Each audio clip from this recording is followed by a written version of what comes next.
శ్రీ వల్లి దేవసేన సమేత సుబ్రహ్మణ్యేశ్వర స్వామివార్ల దేవస్థానంలో ఫిబ్రవరి 2వ తేదీ నుంచి 6వ తేదీ వరకు స్వామివార్ల వార్షిక బ్రహ్మోత్సవాలు నిర్వహించనున్నట్లు దాసరి శ్రీరామ వరప్రసాద్ తెలిపారు.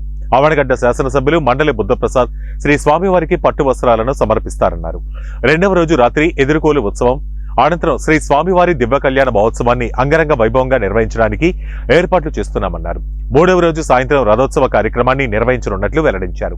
4వ రోజు వసంతోత్సవం, అవబృత స్థానోత్సవం, శ్రీ సుబ్రహ్మణ్య మాళదీక్ష విరమణ, పూర్ణాహుతి, మధ్యాహ్నం నుంచి వేద విద్యుత్ సభ, పండిత సత్కారం, రాత్రి సమీవృక్ష పూజ, 5వ రోజు సుబ్రహ్మణ్య హవనము.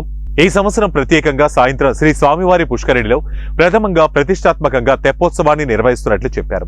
కానీ విని ఎరుగని రీతిలో హంసవాహనంపై శ్రీ స్వామి, శ్రీ అమ్మవార్లు పుష్కరిణిలో తెప్పోత్సవాన్ని ఘనంగా నిర్వహించడానికి ముమ్మర ఏర్పాటు చేస్తున్నట్లు పేర్కొన్నారు. శ్రీ సుబ్రహ్మణ్యేశ్వర స్వామివారి బ్రహ్మోత్సవాలు ఈ నెల 2 నుంచి వచ్చే నెల ఫిబ్రవరి 2 నుంచి 6వ తారీఖు వరకు ఘనంగా నిర్వహించడం జరుగుతుంది.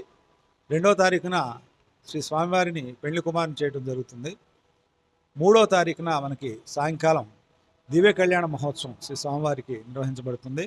అలాగే 4వ తారీఖున రథోత్సవము, 6వ తారీఖున తెప్పోత్సవం కూడా ఉంటుంది. ఈ సంవత్సరం తొలిసారిగా తెప్పోత్సవాన్ని మన పుష్కరిణిలో, దేవాలయానికి ఆపోజిట్లో ఉన్నటువంటి పుష్కరిణిలో నిర్వహించడం జరుగుతుంది.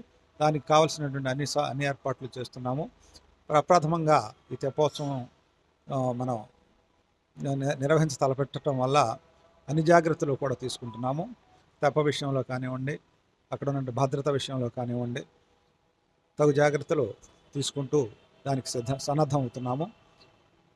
ఈ బ్రహ్మోత్సవాలకి తగినటువంటి ఏర్పాట్లన్నీ కూడా మేము చేస్తున్నాము. క్యూ లైన్లు, అలాగే పారిశుధ్యం, త్రాగునీరు, మిగతా అన్ని విషయాల్లో కూడా జాగ్రత్త వహిస్తున్నాము.